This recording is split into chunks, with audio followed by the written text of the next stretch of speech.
उत्क्रांतीच्या सिद्धांतानुसार पहिला सजीव जीवद्रव्याच्या स्वरूपात पृथ्वीच्या समुद्रात निर्माण झाला. त्यानंतर हजारो वर्षांनी यापासून एकपेशीय सजीव निर्माण झाले. या एकपेशीय सजीवात क्रमवार बदल होत गेले व त्यापासून निरनिराळे जटिल सजीव विकसित झाले. हे सर्व बदल अतिशय हळूहळू आणि क्रमाक्रमाने होत राहिले.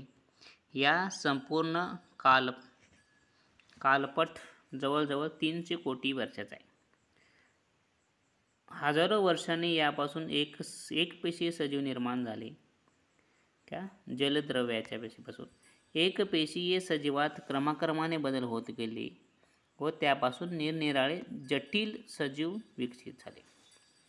निरनिराळ्या कारणांनी सजीवातील बदल व विकास या सर्वव्यापी सर्व अंगाने झाल्यामुळे आज दिसणारे अनेक प्रकारचे सजीव पृथ्वीवर अस्तित्वात आले.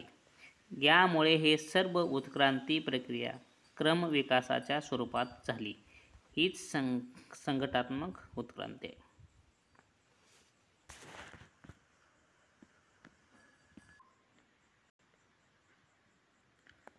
यात भिन्न रचना व कार्ये असलेल्या पूर्वजनापासून निरनिराळ्या वनस्पती व प्राण्यांचा प्रागतिक विकास होत गेला. जाती उद्भवे म्हणजे नव्या जातीची निर्मिती. उत्क्रांतीमुळे प्राणी व वनस्पती यांच्यातील विविध जातींचा उद्भव होतो हे मत डार्विन यांनी मांडले. डार्विन यांनी काय म्हणले? उत्क्रांतीमुळे प्राणी व वनस्पती यांच्यातील विविध जातींचा उद्भव होतो. प्रत्येक जाती विशिष्ट भौगोलिक स्थिती आढळते. तिचा आहार विहार फलनक्षमता समागमकाळ इत्यादी भिन्न असतो. त्यामुळेच जातीची वैशिष्ट्ये टिकून राहतात. एक जातीपासून दुसरी नवीन जात निर्माण होण्यास जनुकीय बदल कारणीभूत असतो. एक जातीपासून दुसरी नवीन जात निर्माण होण्यास जनुकीय बदल कारणीभूत असतो. त्याचप्रमाणे भौगोलिक व पुनरुत्पादनीय बदल कारणीभूत असतो.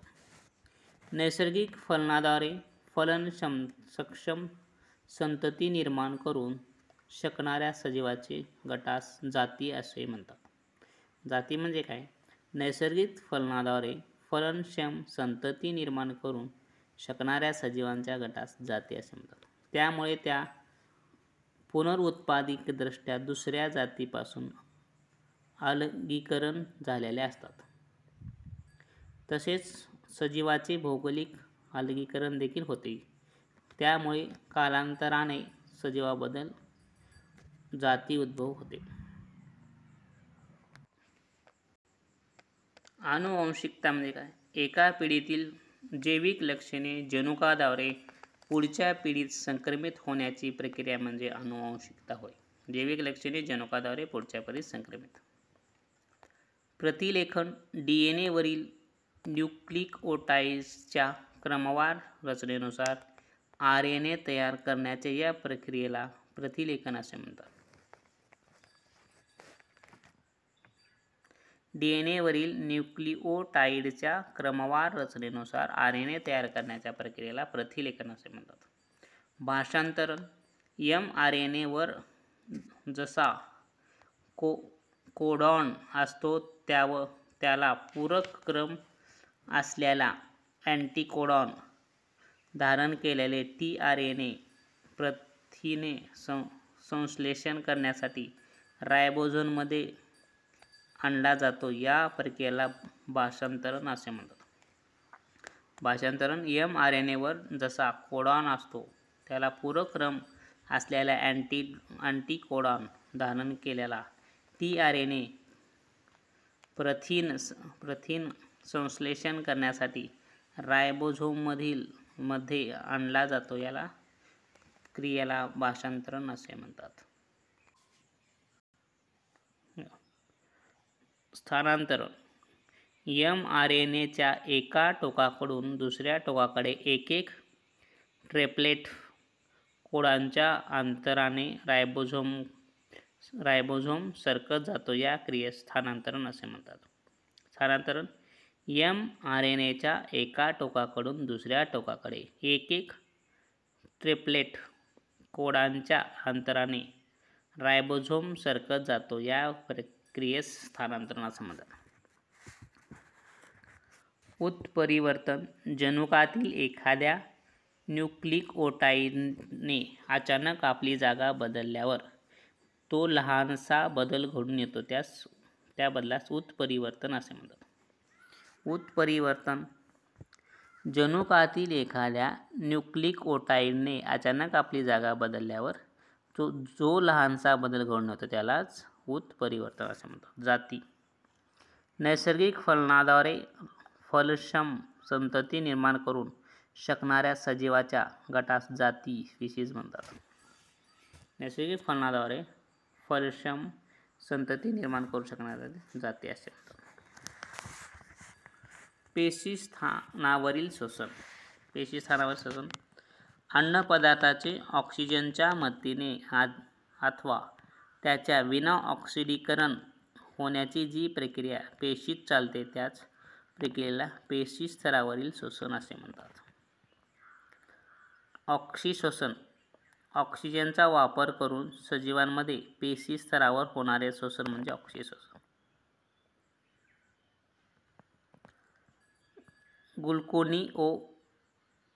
ग्लुकोनिओजेनेसिस कार्बोदके नसलेल्या पोषण द्रव्यापासून उदाहरणार्थ प्रथिन्यापासून ग्लुकोज निर्मितीची प्रक्रिया म्हणजे ग्लुकोनिओजेनेसिस. ग्लुकोनिओजेनेसिस म्हणजे काय? कार्बोदके नसलेले पोषण घटकापासून उदाहरणार्थ प्रथिन्यापासून ग्लुकोज निर्मितीची क्रिया म्हणजेच ग्लुकोनिओजेनेसिस. किण्वन ग्लुकोज विघटनातून तयार झालेल्या पायरुव्हिक आम्लाला काही विकाराच्या मदतीने तयार इतर कार्बनी आम्लामध्ये किंवा अल्कोहोल C2H5OH मध्ये रूपांतर करणे यालाच किण्वन असे म्हणतात. किण्वन ग्लुकोज विघटनातून तयार झालेल्या पायरुव्हिक आम्लाला काही विकाराच्या मदतीने इतर कार्बनी आम्लामध्ये अल्कोहोल C2H5OH मध्ये रूपांतर करणे यालाच किण्वन असे म्हणतात. कलिकायन एकपेशीय कवकामध्ये अलैंगिक प्रजनन हे कलिकायन तयार करून होते. या क्रियेला कलिकायन असे म्हणतात. कलिकायन एकपेशीय कवकामध्ये अलैंगिक प्रजनन हे कलिकायन तयार करून होते. यालाच कलिकायन असे म्हणतात. खंडीभवन जनक सजीवाच्या शरीराचे अनेक तुकडे होऊन प्रत्येक तुकडा नवजात सजीव म्हणून जीवन जगू लागण्याच्या क्रियेला खंडीभवन असे म्हणतात. पुनर्जनन विशिष्ट परिस्थितीमध्ये स्वतःच्या शरीराचे 2 तुकडे करून प्रत्येक तुकड्यापासून शरीराचा उर्वरित भाग तयार करून 2 नवजात प्राणी निर्माण करण्याच्या पद्धतीला पुनर्जनन म्हणतात. पुनर्जनन विशिष्ट परिस्थितीमध्ये स्वतःच्या शरीराचे 2 तुकडे करून प्रत्येक तुकड्यापासून शरीराचा उर्वरित भाग तयार करून 2 नवजात प्राणी निर्माण करण्याच्या पद्धतीला पुनर्जनन म्हणतात. परागण किंवा परागीभवन फुलांच्या परागकोशातील परागकण स्त्री केशराच्या कुशीवर स्थलांतरित होतात. यालाच परागण किंवा परागीभवन असे म्हणतात. फुलांच्या परागकोशातील परागकण स्त्री केशराच्या कुशीवर स्थलांतरित होतात. यालाच परागण किंवा परागीभवन म्हणतात. भ्रूणकोश फुलांच्या अंडाशयात एक किंवा अनेक बीजांडे असतात. त्यातल्या प्रत्येक अंडामध्ये अर्धगुणसूत्री विभाजनाने जो कोश तयार होतो त्याला भ्रूणकोश असे म्हणतात. भ्रूणकोश म्हणजे फुलांच्या अंडाशयात एक किंवा अनेक बीजांडे असतात.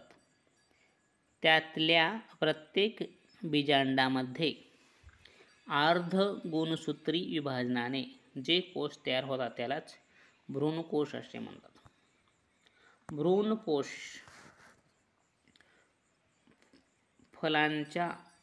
फलनाच्या प्रक्रियेत भ्रूणकोश म्हणजे काय? फलनाच्या क्रियेत अंकुरलेल्या परागकणातून बाहेर येणारे दुसरे पुंयंगम 2 ध्रुवीय केंद्रकाशी संयोग पावल्यानंतर तयार होणाऱ्या पोषक द्रव्याला भ्रूणकोश असे म्हणतात. भ्रूणकोश फलनाच्या क्रियेत अंकुरलेल्या परागकणातून बाहेर येणारे दुसरे पुंयंगम 2 ध्रुवीय केंद्रकाशी संयोग पावल्यानंतर तयार होणाऱ्या पोषक द्रव्याला भ्रूणकोश असे म्हणतात.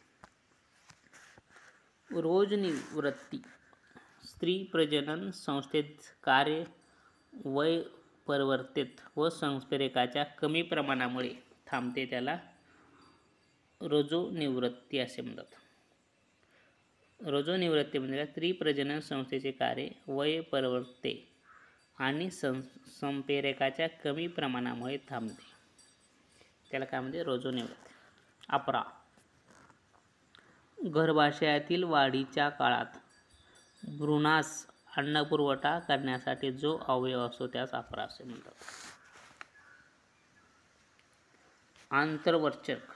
आंत्रवचक्र यौवनावस्थेत स्त्रियांच्या प्रजनन संस्थेमध्ये होणाऱ्या बदलाची दर 28 ते 30 दिवसांच्या कालावधीने पुनरावृत्ती होत असते. या पुनरावृत्तीने होणाऱ्या बदलास आंत्रवचक्र किंवा ऋतुचक्र असे म्हणतात. IVF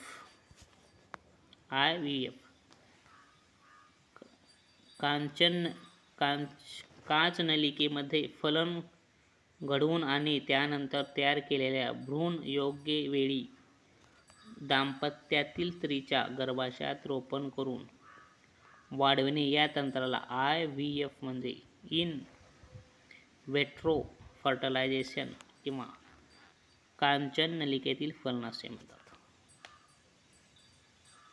IVF in vitro fertilisation काचनलिकेतील.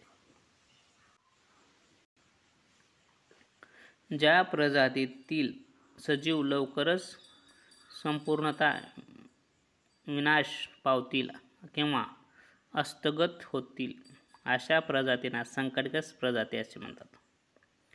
संवेदनशील प्रजाती ज्या प्रजातीतील सजीवांच्या सध्याच्या जगण्याचा धोका आहे आणि नजीकच्या भविष्यात जे संकटग्रस्त होण्याची दाट शक्यता आहे अशा प्रजातींना संवेदनशील प्रजाती असे म्हणतात. संकटग्रस्त प्रजाती ज्या प्रजातीतील सजीव लवकरच पूर्णतः विनाश पावतील आणि हस्तगत होतील आणि प्रजातींना संकटग्रस्त. संवेदनशील प्रजाती ज्या प्रजातीतील सजीवांच्या सध्याच्या जगण्याचा धोका आहे. संवेदनशील म्हणजे सध्या जगण्याचा धोका आहे आणि नजीकच्या भविष्यकाळात जे संकटग्रस्त होण्याची दाट शक्यता आहे अशा प्रजातींना संवेदनशील प्रजाती असे म्हणतात. दुर्मिळ प्रजाती ज्या प्रजातीतील सजीव सहसा आढळून येत नाहीत, त्यांची संख्या घटत असल्याने जास्त संख्येने नाहीत अशा प्रजातींना दुर्मिळ प्रजाती असे म्हणतात. अनिश्चित प्रजाती वर्तनाच्या विशिष्ट सवयीमुळे काही प्रजातीत सजीव संकटग्रस्त भासतात आणि त्यांच्या संख्येबाबत योग्य अभ्यास केला नाही अशा प्रजातींना अनिश्चित प्रजाती असे म्हणतात. अनिश्चित प्रजाती वर्तनाच्या विशिष्ट सवयीमुळे काही प्रजातीतील सजीव संकटग्रस्त भासतात आणि त्यांच्या संख्येबाबत योग्य अभ्यास झालेला नाही अशा प्रजातींना अनिश्चित प्रजाती असे म्हणतात. विद्युत चुंबकीय प्रवर्तन ज्या प्रक्रियेने चुंबकीय क्षेत्रात विद्युतवाहक फिरून विभवांतर निर्माण केले जाते. या प्रक्रियेला विद्युत चुंबकीय परिवर्तन असे म्हणतात. विद्युत चुंबकीय परिवर्तन म्हणजे काय? ज्या प्रक्रियेने चुंबकीय क्षेत्रात विद्युतवाहक फिरवून विभवांतर निर्माण केले जाते. ज्या प्रक्रियेने चुंबकीय क्षेत्रात विद्युतवाहक फिरवून विभवांतर निर्माण केले जाते त्यालाच विद्युत चुंबकीय परिवर्तन म्हणतात. केंद्रीय विखंडन अणूच्या केंद्रकात होणारी प्रक्रिया आणि किरणोत्सर्गी क्षय यामुळे अणूच्या केंद्रकात होणाऱ्या विखंडनाच्या प्रक्रियेला केंद्रीय विखंडन असे म्हणतात. केंद्रीय विखंडन अणूच्या केंद्रकात होणारी प्रक्रिया आहे. अणूच्या केंद्रकात होणारी प्रक्रिया किरणोत्सर्गी क्षय यामुळे अणूच्या केंद्रात होणाऱ्या विखंडनाच्या प्रक्रियेला केंद्रीय विखंडन असे म्हणतात. देहगुहा बहुपेशी प्राण्यांच्या भ्रूणावस्थेत वाढीच्या काळात मध्यस्तरापासून किंवा आतड्यापासून तयार होणारी पोकळी म्हणजे देहगुहा. देहगुहा बहुपेशीय प्राण्यांच्या भ्रूणावस्थेतील वाढीच्या काळात मध्यस्तरापासून किंवा आतड्यापासून तयार होणारी पोकळी म्हणजे देहगुहा. द्विस्तरीय ज्याच्या शरीरात फक्त दोनच आद्यस्तर म्हणजे बाह्यस्तर आणि आंतरस्तर असतात त्यांना द्विस्तरीय असे म्हणतात.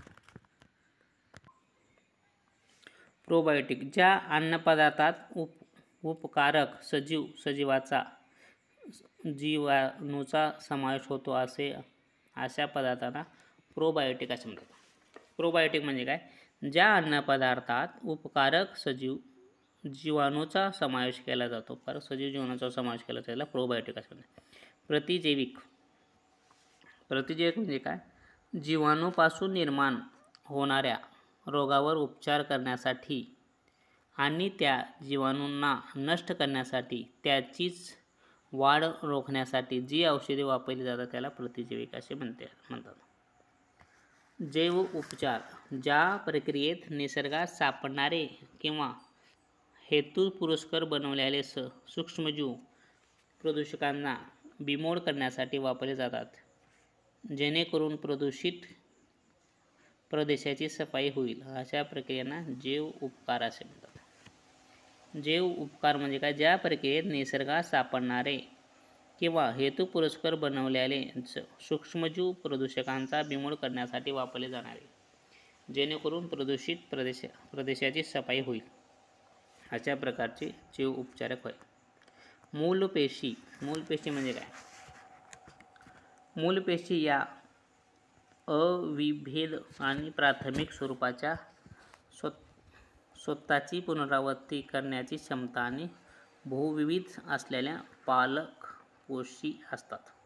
मूलपेशी या अविभेदिक प्राथमिक स्वरूपाच्या स्वतःची पुनरावृत्ती करण्याची क्षमता आणि बहुविधता असलेल्या पालकपेशी असतात. जैवतंत्रज्ञान मानवी फायद्याच्या दृष्टीने सजीवांमध्ये कृत्रिमरित्या जनुकीय बदल व संकर घडवून सुधारणा करणाऱ्या जैवतंत्रज्ञान असे म्हणतात. मानवी फायद्याच्या दृष्टीने सजीवांमध्ये कृत्रिमरित्या जनुकीय बदल व संकर घडवून सुधारणा करण्याला काय? जैवतंत्रज्ञान म्हणतात. लस विशिष्ट रोगतंतू आणि रोगाविरुद्ध कायमस्वरूपी अथवा काही कालावधीपुरती प्रतिकार क्षमता मिळवण्यासाठी दिलेली प्रतिजन युक्त पदार्थ म्हणजे लस. क्लोकिंग एखादी पेशी किंवा अवयव किंवा संपूर्ण शरीराची हुबेहूब प्रतिकृती तयार करणे म्हणजे क्लोकिंग. जनुकीयदृष्ट्या उत्पन्न पिकांच्या प्रजातीत नसलेल्या अशा बाहेरच्या जनुकाला एखाद्या पिकाच्या जनुकीय संचात टाकून मिळवण्यात आलेल्या ऐच्छिक गुणधर्मांना पिकांना जनुकीय उत्पन्न पिके असे म्हणतात. पिकांच्या प्रजातीतील नसलेल्या अशा बाहेरच्या जनुकाला एखाद्या पिकाच्या जनुकीय साच्यात टाकून मिळवण्यात आलेल्या ऐच्छिक गुणधर्माच्या पिकांना जनुकीय उत्पादित पिके असे म्हणतात. गोल्डन राईस जैवतंत्रज्ञानाने 2005 साली तयार करण्यात आलेले जीवनसत्व अ ने समृद्ध असलेले तांदळाची जात. तिच्यात साध्या तांदळापेक्षा 23 पट अधिक बीटा कॅरोटीन असते. गोल्डन राईसमध्ये साध्या तांदळापेक्षा 23 पट अधिक बीटा कॅरोटीन असते. या तांदळाची जात म्हणजे गोल्डन राईस. जैवतंत्रज्ञानाने 2005 साली तयार केले. जीवनसत्व अ जास्त आहे. DNA फिंगरप्रिंट कोणत्याही व्यक्तीच्या उपलब्ध DNA वरून त्याच्या व्यक्तीची ओळख पटणे शक्य होते. याला DNA फिंगरप्रिंट म्हणतात. हरित क्रांती कमी शेतजमिनीत जास्तीत जास्त धान्य उत्पादन करण्याच्या पद्धतीत एकत्रितपणे हरित क्रांती म्हणतात. श्वेत क्रांती दुधाच्या उत्पन्नात स्वयंपूर्तता, दूधजन्य पदार्थाचे उत्पादन आणि त्यातून मिळणारी साधनता म्हणजे श्वेत क्रांती. नील क्रांती उपयोग जलीय जीवांची, विशेष माशांची मत्स्यशेती व जलीय जीवांची निर्मिती करणे म्हणजे नील क्रांती. श्वेत क्रांती दूध, नील क्रांती मासे. सामाजिक आरोग्य दुसऱ्या व्यक्तीशी सकारात्मक संबंध स्थापन करणे आणि स्वतःचे व्यक्तिमत्व खंबीर बनणे याला सामाजिक आरोग्य असे म्हणतात. आपत्ती अकस्मात होणारा अपघात, मानवनिर्मित मुद्दामहून केलेली क्रिया किंवा नैसर्गिकरित्या असमाग असलेले खूप रौद्र स्वरूपाचे संकट ज्यामुळे खूप मोठ्या प्रमाणावर जीवित आणि वित्तहानी होते याला आपत्ती असे म्हणतात. आजारी किंवा अपघातग्रस्त व्यक्तीवर वैद्यकीय मदत मिळवण्याअगोदर करण्यात आलेल्या प्रथम उपचार असे म्हणतात.